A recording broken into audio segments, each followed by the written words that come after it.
बिस्मिल्लाहिर्रहमानिर्रहीम। अस्सलाम वालेकुम स्टूडेंट्स, कैसे हैं आप लोग? आपकी प्रोग्रामिंग कैसी चल रही है? प्रैक्टिस करते रहिए, क्योंकि प्रोग्रामिंग जो है वो प्रैक्टिस से ही आती है। तो जितना आप प्रैक्टिस करेंगे, जितनी ज़्यादा प्रोग्रामिंग करने की कोशिश करेंगे, तो इतनी चीज़ें इंशाल्लाह आपके लिए आसान होगी। तो आज की इस शॉर्ट वीडियो में हम आपके हैंडआउट्स का लेक्चर 7 रिव्यू करने की कोशिश करेंगे। तो लेक्चर 7 पार्ट 1 में हमारा जो सबसे पहला टास्क होगा कि हम डू वाइल को रिव्यू करेंगे कि इस लूप का सिंटैक्स क्या है और इसका फ्लो चार्ट क्या है। और उसके बाद हम एक एग्जाम्पल प्रोग्राम कोड करेंगे या उसको रिव्यू करेंगे जो कि डू वाइल से इम्प्लीमेंट हुआ होगा। तो सबसे पहले हम ये देख लेते हैं कि हमारा जो डू वाइल लूप है उसका सिंटैक्स क्या है। कुछ हम इसको रिलेट कर सकते हैं कि हमने एक वाइल का लूप स्टडी किया था कि एक हम वेरिएबल डिक्लेयर करते हैं और उसके बाद फिर एक कंडीशन देते हैं कि वाइल जब तक कंडीशन ट्रू है, और उसके बाद हम अपना एक ब्लॉक दे देते हैं। जब तक कंडीशन ट्रू होती है ब्लॉक एग्जीक्यूट होता है, तो उसके बाद फिर वो कंडीशन जब फॉल्स होती है तो ब्लॉक टर्मिनेट हो जाता है। बिल्कुल ऐसे ही डू वाइल के केस में भी हम एक कंडीशनल वेरिएबल डिक्लेयर करेंगे जैसा हमने वाइल के केस में किया था। पहली स्टेटमेंट हमारी वही होगी कि हमें एक कंडीशनल वेरिएबल डिक्लेयर करना होगा। उसके बाद हम डू का कीवर्ड लिखेंगे, यानी डू वाइल लूप है तो उसमें पहले डू का कीवर्ड और फिर ब्लॉक और फिर वाइल आएगी। आप देखते जाइए। उसके बाद फिर ब्लॉक स्टार्ट हो रहा है। ब्लॉक के अंदर जो स्टेटमेंट या इंस्ट्रक्शन आपने रिपीट करनी है, एक या मल्टीपल आपकी स्टेटमेंट्स वो आ जाएंगी। और बिल्कुल उसी तरह वाइल लूप की तरह आपका कंडीशनल वेरिएबल जो आपने ऊपर डिक्लेयर किया है आप उसको अपडेट करेंगे और उसके बाद अपना ब्लॉक जो है वो आप क्लोज करेंगे राइट ब्रैकेट से या राइट करली ब्रैकेट से। और अब डू वाइल के केस में वाइल की कंडीशन जो है वो बिल्कुल एंड पे आएगी जब आप ब्लॉक क्लोज कर चुके होंगे, वाइल का कीवर्ड और उसके बाद कंडीशन। और कंडीशन के एंड पे आप देख रहे होंगे यहाँ पे सेमीकोलन है। वाइल के लूप के केस में सेमीकोलन नहीं आता, लेकिन डू वाइल के केस में वाइल के कंडीशन के बाद सेमीकोलन आता है। ठीक है, तो ये डू वाइल लूप का सिंटैक्स है। डू कीवर्ड, लेफ्ट करली ब्रेसेस या ब्रैकेट, उसके बाद स्टेटमेंट या आपकी इंस्ट्रक्शन, फिर कंडीशनल वेरिएबल उसको आपने अपडेट करना है, ब्लॉक आपने क्लोज करना है और वाइल की कंडीशन जो है वो आपके बिल्कुल एंड पे आएगी और कंडीशन के एंड पे आपका सेमीकोलन भी जरूर आएगा। डू वाइल अपनी ऑपरेशन के एतबार से या अपने फ्लो के एतबार से वाइल से थोड़ा सा मुख्तलिफ है, तो हम कोशिश करते हैं कि इसका फ्लो चार्ट रिव्यू कर लें ताकि हमें थोड़ा सा एक आइडिया हो जाए कि ये बेसिकली किस तरह से एग्जीक्यूट होता है और किस तरह से ये वाइल के लूप से थोड़ा सा मुख्तलिफ है। तो सबसे पहले आपको डू का कीवर्ड मिल रहा है और उसके बाद जो एरो है वो आपको पॉइंट कर रहा है कि आप डू के बाद क्या कर रहे हैं, अपनी स्टेटमेंट या इंस्ट्रक्शन जो है वो एग्जीक्यूट कर रहे हैं। स्टेटमेंट या इंस्ट्रक्शन एग्जीक्यूट करने के बाद जो नेक्स्ट आप काम कर रहे हैं या डू वाइल के लूप में हो रहा होता है वो क्या है, आपका कंडीशनल वेरिएबल जो है वो अपडेट हो रहा होता है। आप उसको इंक्रीमेंट कर सकते हैं या फिर डिक्रीमेंट कर सकते हैं, लेकिन आपने उसको अपडेट करना होता है। उसके बाद अब आके थर्ड स्टेप में आप क्या कर रहे हैं, अब आप अपनी कंडीशन चेक कर रहे हैं जो कि वाइल के केस में पहले होती है और डू के केस में पहले आप स्टेटमेंट एग्जीक्यूट करते हैं और उसके बाद फिर आपकी कंडीशन चेक होती है। तो इज दिस कंडीशन ट्रू? अगर तो कंडीशन ट्रू है तो यस के केस में आप देख सकते हैं हम दोबारा ब्लॉक के अंदर चले जाते हैं, दोबारा इंस्ट्रक्शन या स्टेटमेंट्स एग्जीक्यूट करते हैं, फिर से कंडीशनल वेरिएबल की अपडेट होती है वैल्यू और फिर से हम कंडीशन चेक करते हैं। तो जब तक कंडीशन ट्रू है जो कि हमने वाइल में दी हुई है, यानी डू वाइल के लूप में वाइल के सेक्शन में दी हुई है, तो ये लूप एग्जीक्यूट होता रहेगा, साइकिल कंटिन्यू रहेगा। जब हमारी ये डू वाइल के एंड पे वाइल के सेक्शन में दी हुई कंडीशन फॉल्स हो जाएगी। Is this condition true? No, the condition is false. तो फॉल्स के केस में हम लूप से एग्जिट करके नो के केस में लूप से बाहर आ जाते हैं।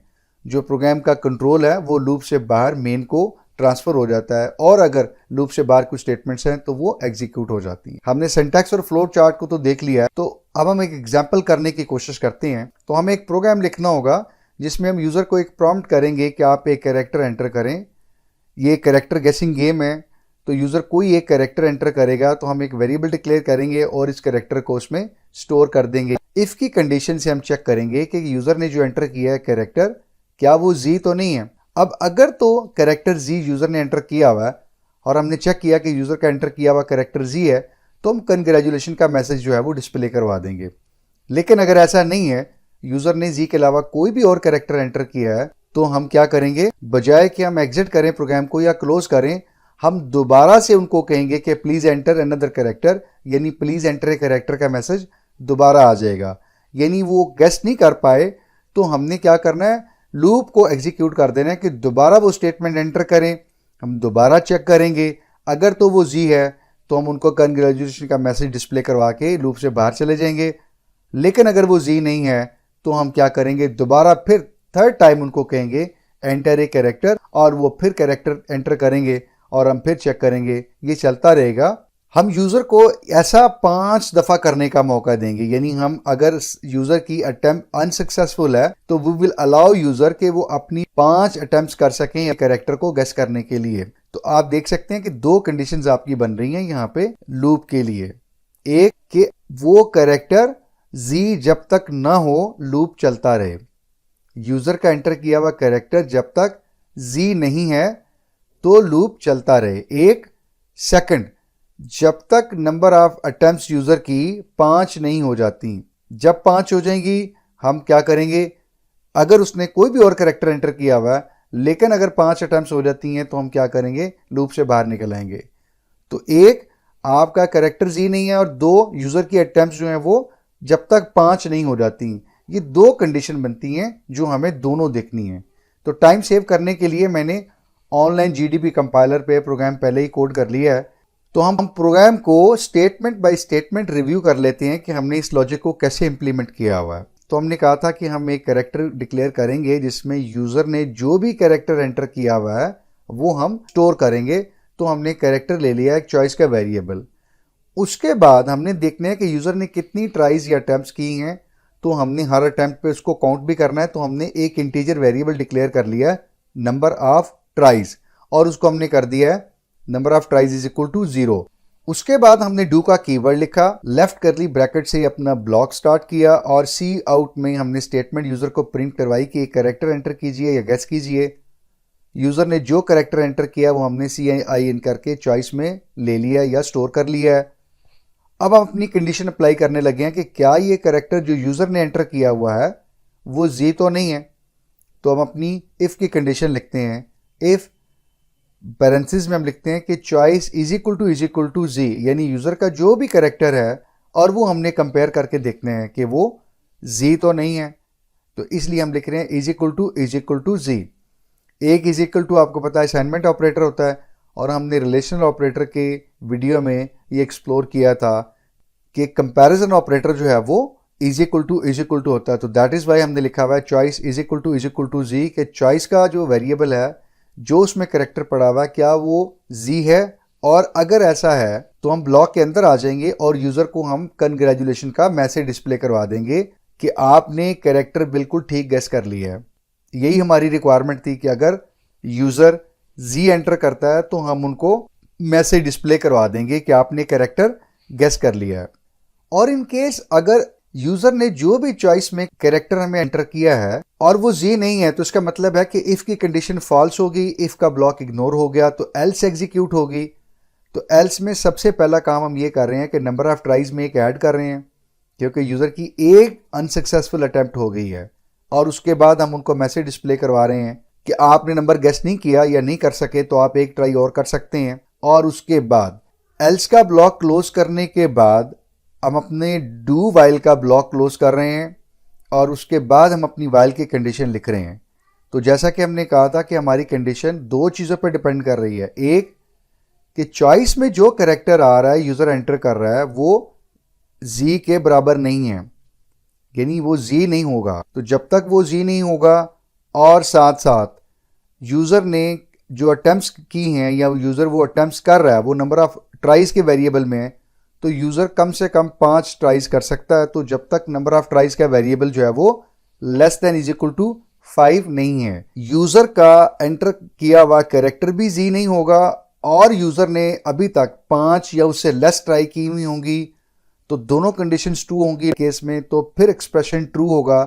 और ये जब तक एक्सप्रेशन ट्रू होगा यानी यूज़र ने जी भी एंटर नहीं किया हुआ और नंबर ऑफ ट्राइज भी 5 या उससे लेस हैं, तो वाइल की कंडीशन ट्रू होगी। दोबारा लूप एग्जीक्यूट होगा, दोबारा यूज़र को मैसेज आएगा प्लीज़ गेस ए कैरेक्टर, वो फिर कोई कैरेक्टर देंगे, हम उसको फिर कंपेयर करेंगे, वो जी होगा तो हम मैसेज डिस्प्ले करवा देंगे, और इस केस में z is not equal to z condition false हो जाएगी, तो हम लूप से या यूज़र z एंटर करे या फिर उसके नंबर ऑफ अटैम्प्ट्स जो हैं वो जब 6 हो जाएंगी तो नंबर ऑफ ट्राइज जो हैं वो less than 5, 6 is less than 5 false हो जाएगा, तो लूप जो है वो टर्मिनेट कर जाएगा। तो अभी हम अपना प्रोग्राम जो है वो कंपाइल करके देखते हैं, इसके बाद एग्जीक्यूट करके देखते हैं कि क्या लूप प्रॉपरली एग्जीक्यूट हो रहा है। तो आप देख सकते हैं हमें पहला प्रॉम्प्ट मैसेज आ रहा है कि please guess the character from A to G, जो हमने डू वाइल के ब्लॉक में पहली स्टेटमेंट लिखी हुई है। तो हम यहाँ से जो भी एंटर करेंगे कैरेक्टर तो वो चॉइस के अंदर चला जाएगा, चॉइस में सेव हो जाएगा और चॉइस को फिर हम कंपेयर करेंगे। तो प्रोग्राम आपके सामने है, साथ साथ प्रोग्राम को देखते जाइए और साथ साथ कंपेयर कर लीजिए कि कौन सी स्टेटमेंट जो है वो एग्जीक्यूट हो रही है इनफैक्ट। तो हम पहले कोई भी और कैरेक्टर एंटर करते हैं जी के अलावा, ए एंटर करते हैं और आप देख सकते हैं A is equal to G false हो गया, तो इफ इग्नोर हो गई और उसके बाद क्या हुआ, हमारी नंबर ऑफ अटेम्प्ट्स या नंबर ऑफ ट्राइज के वेरिएबल एक ऐड हो गया उसमें और हमें स्टेटमेंट मिली एल्स के ब्लॉक वाली कि you could not guess please give it another try. और उसके बाद फिर वाइल की कंडीशन ट्रू है, हमारा नंबर भी जी नहीं है और हमारी अटेम्प्ट्स भी अभी क्या थी 0, तो अब जाके 1 हुई हैं, तो इसलिए ये कंडीशन ट्रू है। पहली कंडीशन भी ट्रू है, वाइल की बाद वाली भी ट्रू है, तो पूरे एक्सप्रेशन जो है वो ट्रू रिटर्न किया। हम दोबारा एंटर करते हैं, अब हमने w एंटर किया तो उस केस में भी चूंकि वो w is equal to G false हो गया, फिर एल्स का ब्लॉक चला, फिर यही हुआ, नंबर ऑफ ट्राइज में 2 हो गया और अब के बार कंडीशन क्या हुई कि 2 is less than equal to 5, ये भी ट्रू है और हमने w एंटर किया हुआ है जो कि नॉट इक्वल टू जी, ये भी ट्रू है। अब हम क्या करते हैं, फिर लूप जो चला, अब हम z एंटर करके देखते हैं। तो अब आप देख सकते हैं z is equal to G, तो पहली स्टेटमेंट इफ की ट्रू हो जाएगी और इफ का ब्लॉक एग्जीक्यूट हो जाएगा अब के बार। और हमारा चूंकि character z is equal to G है तो अब चॉइस में z is not equal to G, तो ये वाली कंडीशन फॉल्स हो जाएगी। हमारी नंबर ऑफ अटेम्प्ट्स अभी 2 हैं, सेकंड कंडीशन ट्रू होगी, लेकिन choice is not equal to g, z is not equal to g, ये फॉल्स हो जाएगी और लूप जो है वो टर्मिनेट हो जाएगा। तो ये देख सकते हैं आप कि इफ की कंडीशन जो है वो अपनी स्टेटमेंट प्रिंट कर रही है ट्रू होने के केस में, और जबकि साथ साथ हमारा ब्लॉक भी यानी हमारा लूप भी टर्मिनेट कर गया। तो ये हमारा सिंपल सा एक प्रोग्राम था जिसमें थोड़ा सा ट्रिकी पार्ट जो था वो अगेन हमेशा की तरह वाइल की कंडीशन पे था, जिसमें 2 कंडीशन जो हैं वो हमें पैरेलल जो है वो चेक करनी पड़ रही थी। आपको कंडीशन की या किसी स्टेटमेंट की या किसी भी बात की अगर समझ नहीं आई या कोई चीज़ भी अभी भी कन्फ्यूजन है आपके लिए, तो वीडियो के कमेंट सेक्शन में ज़रूर मेंशन कीजिएगा, हम उसको दोबारा भी एक्सप्लेन कर देंगे। उम्मीद करते हैं आज के इस कंटेंट से आपको डू वाइल का लूप है वो क्लियर हुआ होगा। पार्ट 2 में अब आपसे बात होती है इंशाल्लाह नए आर्टिकल के साथ, नए कंटेंट के साथ। तब तक अपना ख्याल रखिएगा। फ़ी अमान अल्लाह। अस्सलामु अलैकुम व रहमतुल्लाह।